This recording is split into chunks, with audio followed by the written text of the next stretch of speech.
স্বপ্নভঙ্গ মেসির অতিরিক্ত সময় নাটকে আর্জেন্টিনাকে হারে 16 বছর পর বিশ্ব চ্যাম্পিয়ন স্পেন। 2026 ফিফা বিশ্বকাপের ফাইনালে ভক্তরা দেখলো এক রুদ্ধশ্বাস লড়াই।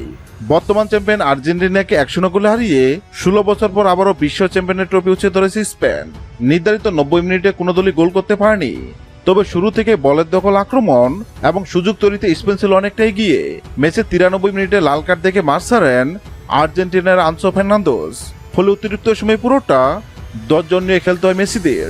সেই সুযোগে কাজে লাগায় স্পেন। অতিরিক্ত সময় 106তম মিনিটে ফেরান তোরাসের দুর্দান্ত ফিনিশিং আসে ম্যাচের একমাত্র গোল। শেষ পর্যন্ত ওই গোলই 1-0 ব্যবধানে জয় নিশ্চিত করে নতুন বিশ্ব চ্যাম্পিয়ন হয় স্পেন। ম্যাচের পরিসংখ্যান ও স্পেনের আধিপত্যের কথা বলছে।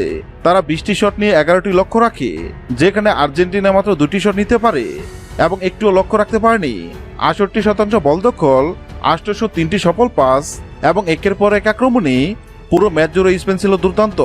এই জয়ের মাধ্যমে 16 বছর পর আবারও বিশ্বকাপ জয়ের স্বাদ পেল স্পেন এবং দ্বিতীয়বারের মতো ফুটবলের সর্বোচ্চ শিরোপা নিজেদের করে নিল। অন্যদিকে টানা দ্বিতীয়বার বিশ্ব চ্যাম্পিয়ন হওয়ার স্বপ্ন ভেঙে গেল লিওনেল মেসির আর্জেন্টিনার।